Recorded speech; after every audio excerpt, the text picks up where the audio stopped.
Hello friends, passion and সোনা and সোমার চ্যানেলে আপনাদেরকে স্বাগত। আজকে আমি আপনাদেরকে করে দেখাবো এগ কারির রেসিপি। এইভাবে ডিমের কারি তৈরি করলে গরম ভাত, রুটি, লুচি, পরোটা সব কিছুর সাথেই খেতে কিন্তু দারুণ লাগে। তার জন্য আমি প্রথমে ডিম সেদ্ধ করে নিয়ে খোসা ছাড়িয়ে ডিমের গায়ে একটু কাট করে রেখে দিয়েছি। আলুগুলো খোসা ছাড়িয়ে দু টুকরো করে কেটে ভালো করে ধুয়ে জল ঝরিয়ে রেখে দিয়েছি। এবার গ্যাসে কড়াই বসিয়ে পরিমাণ মতো সর্ষের তেল দিয়েছি। তেল গরম হয়ে যাওয়ার পরে আলুর টুকরোগুলো দিয়ে দিয়েছি। এবার আলুর টুকরোগুলোকে লাল লাল করে ভেজে তুলে নেব। দেখুন আলুগুলো লাল করে ভাজা হয়ে গেছে, আলু তুলে নিয়েছি। এবার ওই তেলে সামান্য একটু নুন আর হলুদ গুঁড়ো দিয়ে দিলাম। নুন আর হলুদ গুঁড়ো দিয়ে একটু ভালো করে তেলের সাথে মিশিয়ে দিলাম। দিয়ে এবার আমি ডিমগুলো দিয়ে দেবো, সেদ্ধ করা ডিমগুলো দিয়ে দেবো। দিয়ে ডিমগুলোকে লাল লাল করে ভেজে তুলে নেব। এইভাবে ডিম যদি একটু ভেজে রান্না করা যায় তাহলে কিন্তু টেস্টটা খুব ভালো হয় আর খেতেও বেশ ভালো লাগে। দেখুন ডিমগুলোকে আমি হালকা লাল করে ভেজে তুলে নেব। এইভাবে ডিমের কারি তৈরি করলে খেতে কিন্তু বেশ ভালো লাগে। দেখুন ডিমগুলো হালকা লাল করে ভাজা হয়ে গেছে। এবার ডিমগুলোকে আমি তেল ঝরিয়ে তুলে নেব। এবার আরেকটু তেল দিয়েছি, সর্ষের তেলেই রান্নাটা করছি। এবার আমি গোটা জিরে ফোড়ন দিয়ে দিলাম। গোটা জিরে ফোড়ন দেওয়ার পরে এবার আমি দুটো মাঝারি সাইজের পেঁয়াজকে কুচি করে রেখেছিলাম, সেই পেঁয়াজ কুচি দিয়ে দেবো।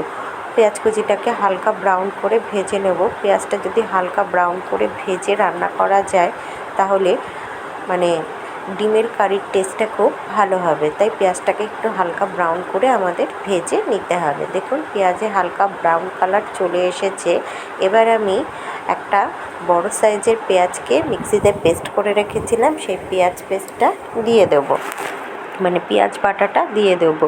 পেঁয়াজ বাটাটা দিলে গ্রেভিটা একটু ঘন হবে আর খেতেও বেশ ভালো লাগবে।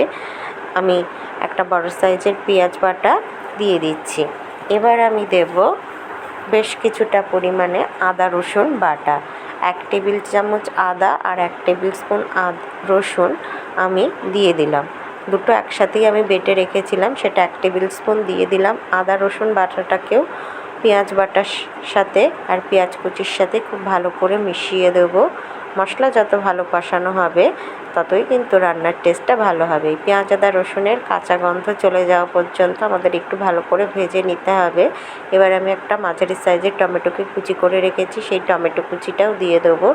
টমেটোটা গলে যাওয়া পর্যন্ত আমাদের একটু অপেক্ষা করতে হবে। গ্যাসের আঁচটাকে লো টু মিডিয়ামে রেখে টমেটোটাকে একটু ভালো করে ভেজে নিতে হবে। দেখুন প্রায় 5 মিনিটের মধ্যেই ভাজা হয়ে গেছে, টমেটো গলে গেছে। এবার আমি রেগুলার মশলাগুলো দিয়ে দেবো। হলুদ, লঙ্কা, ধনে, জিরে, নুন আর সামান্য একটু চিনি দিলাম।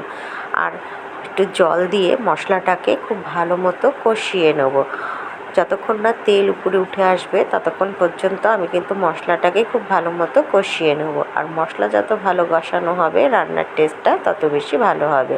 তাই মশলা কষানোর কাজটা কিন্তু আমাদের একটু ধৈর্য ধরেই করতে হবে।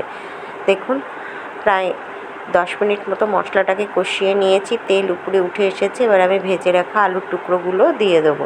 আলুর টুকরোগুলো দিয়ে একটু সামান্য জল দিলাম, দিয়ে আবার একটু মশলার সাথে আলুর টুকরোগুলোকে খুব ভালো মতো মিশিয়ে নেব, কষিয়ে নেব। এভাবে কষিয়ে কষিয়ে ডিমের কারি তৈরি করলে খেতে কিন্তু বেশ ভালো লাগে। দেখুন বেশ মিনিট 5 ধরে আমি আলুটাকে মশলার সাথে কষিয়ে নেব। নিয়ে এবার আমি গ্যাসের আঁচটাকে লো টু মিডিয়ামে রেখে কড়াইটাকে মিনিট 5 মতো ঢেকে রেখে দেবো। এই মিনিট 5 মধ্যে কিন্তু আলুর সাথে মশলা কষে যাবে আর আলু অনেকটা নরমও হয়ে আসবে। দেখুন অনেকটা তেল উপরে উঠে এসেছে, আলু সুন্দরভাবে মশলার সাথে কষানো হয়ে গেছে। এবার আমি ভেজে রাখা ডিমগুলো দিয়ে দেব। ভেজে রাখা ডিমগুলো দিয়ে আবার আমি কিছুক্ষণ আলু ডিম মশলার সাথে কষিয়ে নেব। এইভাবে খুব কষিয়ে রান্না করলে ডিমের টেস্টটা কিন্তু ভালো হবে, এগ কারির টেস্টটা। এই এগ কারিটা আপনারা রুটি, লুচি, পরোটা, পোলাও, ফ্রাইড রাইস সব কিছুর সাথেই কিন্তু খেতে পারেন। আবার গরম ভাতের সাথে খেতেও কিন্তু দারুণ লাগবে। বেশ কিছুক্ষণ ধরে আমি ডিমটাকে মশলার সাথে কষিয়ে নেব। আর ডিমের গায়ে যেহেতু আমি কাট করে নিয়েছি তাই এই মশলাগুলো ডিমের মধ্যে চলে যাবে আর ডিমটা খেতে কিন্তু দারুণ লাগবে। দেখুন কি সুন্দরভাবে কষিয়ে নিয়েছি, তেল উপরে উঠে এসেছে। এবার আমি পরিমাণ মতো উষ্ণ গরম জল দিয়ে দেবো। রান্নায় যদি উষ্ণ গরম জল ইউজ করা যায় তাহলে রান্নার টেস্টটা কিন্তু খুব ভালো হয়। পরিমাণ মতো উষ্ণ গরম জল আমি দিয়ে দিচ্ছি। উষ্ণ গরম জল দিয়ে আমি গ্রেভির সাথে খুব ভালো মতো জলটাকে মিশিয়ে দেবো। তারপরে আমি গ্যাসের আঁচটাকে লো টু মিডিয়ামে রেখে কড়াইটাকে মিনিট 5 মতো ঢেকে রেখে দেবো। এই মিনিট 5 মধ্যেই কিন্তু আমাদের ডিমের কারিটা তৈরি হয়ে যাবে। মিনিট 5 বাদে আমি ঢাকনাটা সরিয়ে নেব। দেখুন ঝোলটা একটু ফুটে উঠতে শুরু করে দিয়েছে, তখনই আমি ঢাকনাটা দিয়ে দিয়েছি। এবার 5 মিনিট বাদে ঢাকনাটা সরিয়ে নিয়েছি। দেখুন ডিমের কারি তৈরি হয়ে গেছে। যে যতটা গ্রেভি খাবেন সেই অনুযায়ী ঝোলটা রাখবেন। এবার নামানোর আগ দিয়ে আমি একটু গরম মশলার গুঁড়ো দিয়ে দিলাম। গরম মশলার গুঁড়ো খুব ভালোভাবে মিশিয়ে দিলাম ডিমের কারির সাথে, দিয়ে কড়াইটাকে ঢেকে গ্যাসটা বন্ধ করে দেবো। তারপর কিছুক্ষণ স্ট্যান্ডিং টাইমে রাখার পরেই আমি ডিমের কারি তৈরি করে দেবো। রেসিপিটি ভালো লাগলে চ্যানেলটি সাবস্ক্রাইব করার অনুরোধ রইল।